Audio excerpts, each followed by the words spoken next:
Saudara mahasiswa menggugat Undang-Undang tentang MPR, DPR, dan DPRD atau Undang-Undang MD3 ke Mahkamah Konstitusi. Mereka menuntut adanya mekanisme pemberhentian anggota DPR oleh rakyat.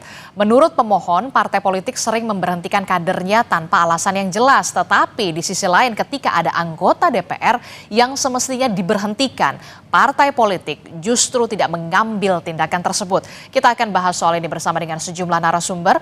Ada penggugat Undang-Undang MD3, Mas Rizky Maulana Syafi'i, dan juga Mas Ihsan Fathul Aziz melalui sambungan daring, serta ada Wakil Ketua Badan Legislasi DPR RI sekaligus Wakil Ketua Umum Partai Golkar Ahmad Doli Kurnia. Selamat pagi Bung Doli, Mas Ihsan, dan juga Mas Rizky. Assalamualaikum, selamat pagi. Selamat pagi, Waalaikumsalam warahmatullahi wabarakatuh. Selamat pagi, Pak. Ya, ini saya mau tanya dulu ke Mas Rizky dan juga Mas Ihsan begitu, selaku penggugat Undang-Undang MD3. Jadi apa alasan terkuat dari 5 mahasiswa ini menggugat Undang-Undang MD3 ini, khususnya ini di pasal 29 ayat 2. Silahkan Mas Ihsan atau Mas Rizky. Baik, terima kasih Mbak. Terkait dengan permohonan kami ingin mengklarifikasi bahwa permohonan ini masih dalam proses pemeriksaan dari Mahkamah Konstitusi. Dan apa yang kemudian menjadi alasan terkuat bagi kami, bahwasanya kami merasa adanya kerugian konstitusional sebagai warga negara yang juga sebagai pemegang kedaulatan rakyat untuk menilai, mengawasi, dan mengusulkan penarikan kembali terhadap wakil yang telah dipilih. Seperti yang kita ketahui bahwa ketentuan saat ini mekanisme recall yang hanya memberikan kewenangan kepada partai politik sehingga menciptakan sebuah yang namanya itu ketimpangan kesewenangan terhadap partai politik di dalam konstitusionalnya. Berarti ada ketimpangan antara partai dengan rakyatnya. Akibatnya adalah kami sebagai pemohon sekaligus pemilih di dalam pemilihan umum telah merasa kehilangan hak untuk berperan dalam penegakan akuntabilitas wakil rakyat. Sehingga hal tersebutlah yang mengakibatkan adanya diskriminasi di dalam warga negara Indonesia itu sendiri. Selain itu, di dalam draft permohonan kami telah disebutkan beberapa peristiwa faktual yang sepertinya sempat viral kemarin pada bulan Agustus yang berujung ricuh hingga menimbulkan kerusuhan di berbagai daerah. Hal tersebutlah yang menjadi tanda bahwa memang perlu adanya pengawasan bagi rakyat terhadap wakilnya di DPR. Mungkin itu, Mbak. Oke, Anda mengatakan ada keselewengan, kemudian ada eksklusivitas begitu ya, tidak ada hak rakyat yang sebagai pemilih begitu ya, hanya eksklusivitas di partai politik. Nah, kalau ke Mas Rizky, kalau dari sisi Anda, apa sebenarnya yang menjadi dasar terkuat akhirnya, oh ini harusnya DPR, MPR, dan juga DPRD, wakil rakyat kita, karena kita yang memilih, kita juga yang seharusnya bisa memecat anggota dewan yang terhormat ini. Mas Rizky. Baik, terima kasih. Dia bahwasanya kita sebagai pemilih, kita sebagai rakyat juga dalam hal ini kan adanya hubungan timbal balik antara pemilih dan wakilnya gitu. Dalam hal ini juga masyarakat, kemudian rakyat itu mempunyai hak kontrol terhadap wakil-wakil kita yang telah dipilih melalui pemilu gitu. Artinya dalam hal ini dalam permohonan kami juga sebagaimana telah diuraikan bahwasanya kami sangat tidak berangkat dari kebencian melainkan dari kepedulian untuk berbenah. Nah, dalam hal ini sebagaimana telah diuraikan bahwasanya telah terjadi fakta-fakta sosial yang terekam gitu kan. Dalam permohonan kami juga telah diuraikan bahwasanya di tahun 2025 di bulan Agustus kemarin itu ada rentetan demonstrasi yang besar gitu kan di berbagai daerah. Kemudian ada juga kasus nonaktifkan beberapa anggota DPR oleh partainya gitu kan. Nah, dalam hari ini sebenarnya kita masih ada ruang gitu kan, ruang yang sangat besar untuk meningkatkan standar representasi dan responsivitas DPR gitu kan. Oleh sebab itu permohonan kami yang kami ajukan ke Mahkamah Konstitusi merupakan upaya memperkuat sistem agar DPR dan rakyat dalam hal ini sama-sama diuntungkan. Seperti itu, Kak. Oke, jadi apakah ini artinya berhubungan juga soal kinerja DPR yang menurut para mahasiswa yang menggugat ini belum maksimal? Karena kan tadi Anda mengatakan sekali lagi ini bukan berangkat dari kebencian, tapi upaya ingin melakukan pembenahan di DPR.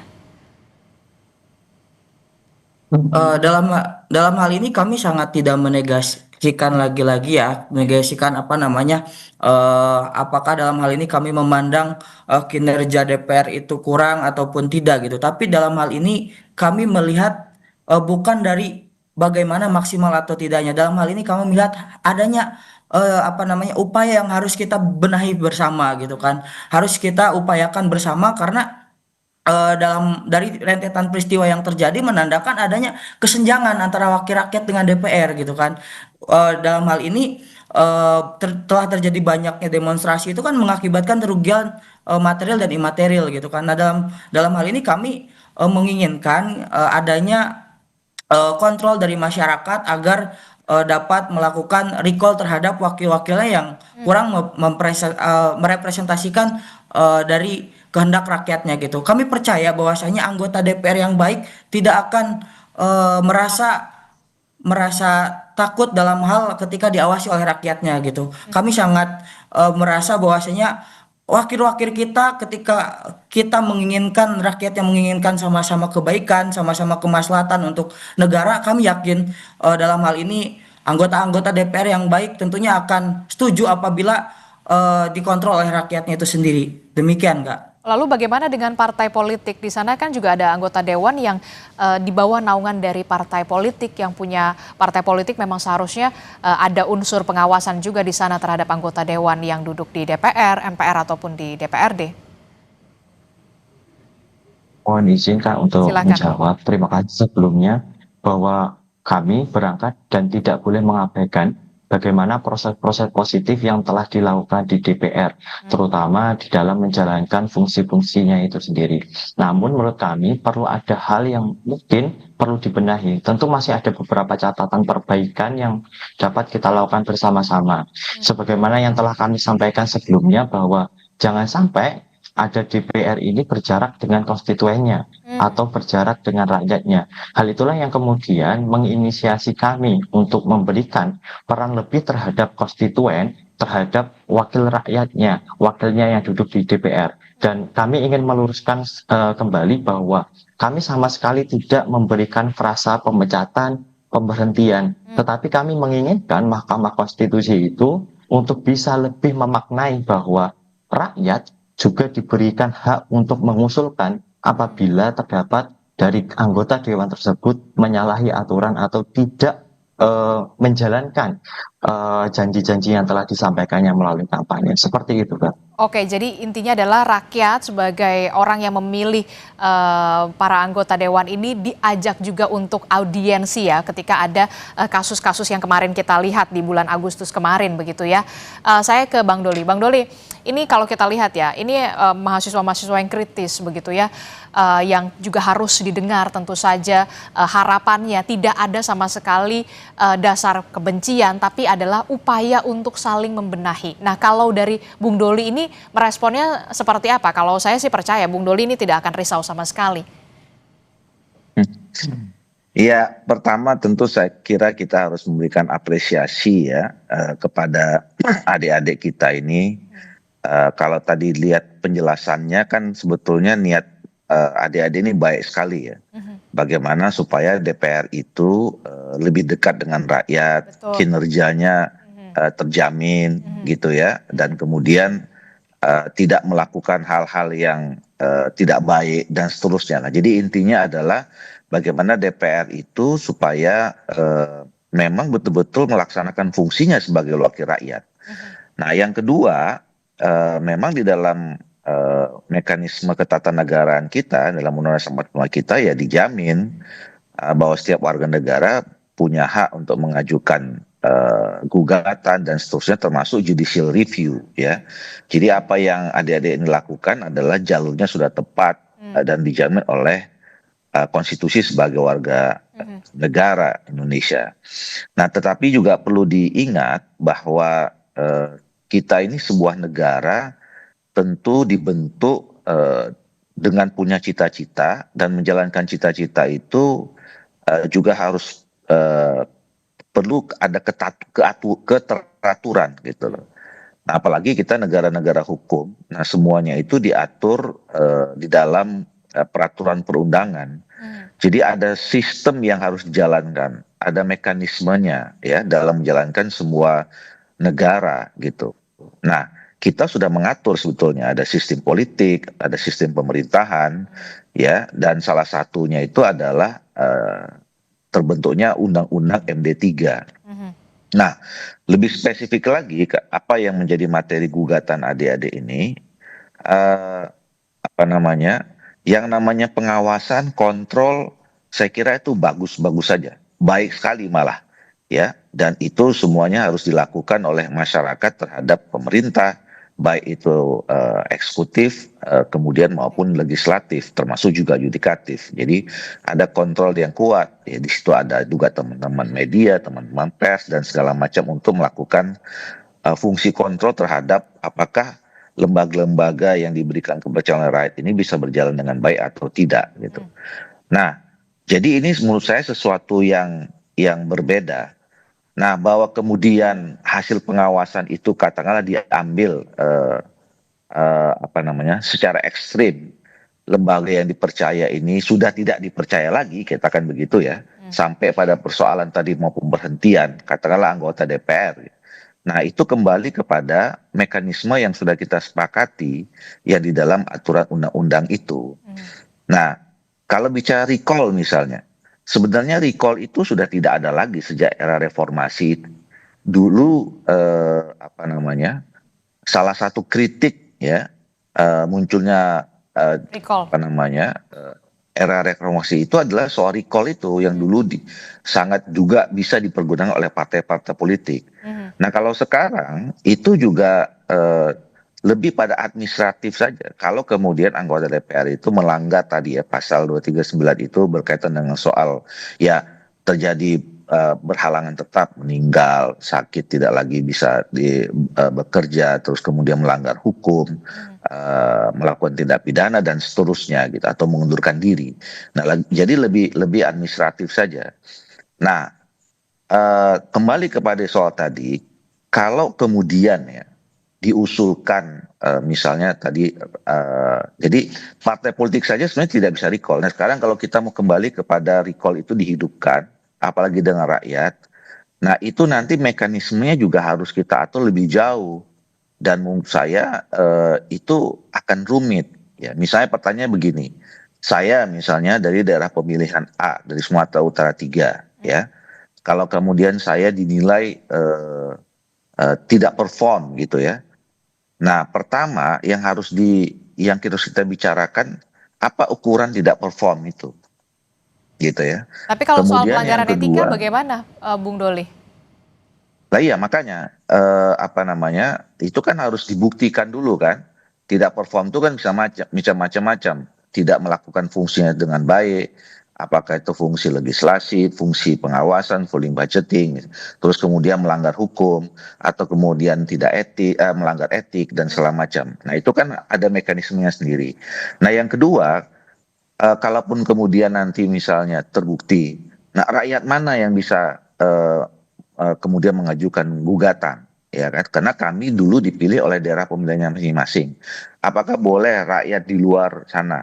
Nah kalau kemudian rakyatnya selama ini katakanlah rakyat yang sebelah mana gitu, katakan saya di timur melakukan tidak baik, tapi di dapil saya merasa selama ini saya perform.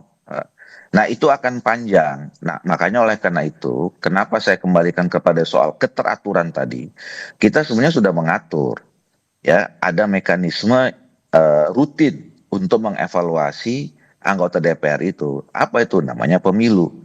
Jadi kalau misalnya kalau anggota DPR itu dianggap tidak baik, ya nanti mekanismenya itu di setiap pemilu 5 tahun lagi tidak usah dipilih lagi.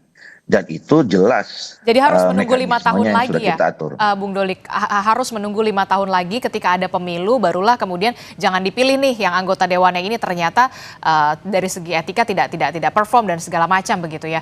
Harus menunggu 5 tahun lagi karena tidak ada lagi recall. Kemudian rakyat harus menerima kenyataan yang ada. Ya itu mekanisme yang kita sepakati. Ya, itu konsensus yang selama kita bangun bahwa tadi itu kita ini negara-negara hukum, semua perlu harus ada keteraturan, Hmm. dan keteraturan muncul Lalu berdasarkan bagaimana peran dari konsensus. partai politik sendiri sebagai yang merekrut anggota dewan yang kemudian sudah terpilih tersebut? Nah, ya, tanggung jawab partai politik, betul. Nah, saya setuju. Mhm. Kalau kemudian misalnya ada ya, anggota DPR yang dianggap tidak performs atau dan seterusnya gitu. Nah, tugas partai politik lah kemudian melakukan kontrol dan kemudian teguran dan segala macam. Nah, sekali lagi, kalaupun kemudian ya, tadi misalnya ada aspirasi seperti itu, partai politik juga nggak gampang untuk melakukan recall itu dalam undang-undang yang sekarang. Hmm. Ya, recall itu tidak lagi nih. Contoh misalnya ya, dulu ada pernah saudara Fahri Hamzah itu, ya, pernah digugat partainya ya Oh, oke. untuk diganti. Mhm. Kalah Pak di pengadilan Hmm. gitu loh. Karena nggak gampang partai politik itu sekarang mengganti, karena dia punya hak yang sangat eksklusif sebagai orang yang dipilih rakyat gitu. Jadi memang betul rakyat yang memang kemudian harus mereka yang memilih, mereka yang harus mengawasi, mereka yang harus memberhentikannya. Nah, tapi ini kan negara ya, bukan perusahaan yang misalnya hari ini kita lihat seseorang itu tidak baik, besok bisa kita langsung pecat. Hmm. Ini kita ngurusin 280 juta orang yang memang harus kita buat aturannya. Hmm. Nah, aturannya yang sekarang itu adalah, nah kalau tidak baik, ya rakyat sudah milih nih. Ya, rakyat kan juga kemudian pastilah mereka penuh tanggung jawab memilih seseorang gitu ya, Mhm. dalam pemilu itu. Gitu. Tapi saya ingin Nah, tahu juga dari partai politik yang menaungi Anda begitu, Partai Golkar begitu. Bagi Partai Golkar untuk anggota DPR yang kemudian bermasalah, sebenarnya kalau dari Partai Golkar sendiri bagaimana alur penyelesaian ini di partai dan peran dari Partai Golkar sendiri ini untuk membereskan kasus anggotanya yang bermasalah ini seperti apa? ya mekanismenya ada juga di dalam peraturan perundangan, baik itu juga dalam mekanisme partai ya, kita punya mahkamah partai, kita punya dewan etik gitu ya. Kalau kemudian ada yang menyampaikan sesuatu terhadap anggota partai, seorang anggota partai politik, dalam hal Partai Golkar lah. Nah, kita memprosesnya ya, pertama tentu ada mekanisme surat teguran 1, 2, 3 gitu. Ya, bahkan sampai kemudian bisa jadi juga ada pemberhentian dengan caranya sendiri ya. Artinya begini, mungkin kita kalau memang di kemudian hari ada aturan, bukan kemudian hari, ada kasus misalnya ya, yang kemudian sudah sangat parah. Ya, yang kita bisa lakukan itu akan lebih smooth di dalam mekanisme peraturan sekarang. Yang bersangkutan kita suruh mengundurkan diri, itu Oke. yang paling gampang. Itu Karena kalau misalnya disuruh kita untuk pecat, mengundurkan diri ya, disuruh untuk mengundurkan diri. iya. Nah, kalau kemudian sampai Karena ada putusan, kalau sampai ada, sebentar dulu. Aha, Nah, kalaupun kemudian ya, yang paling gampang itu kan dipecat sebagai anggota partai. betul. Otomatis semua ketika dipecat sebagai anggota partai, semua yang melekat jabatan yang diberikan oleh partai itu akan gugur.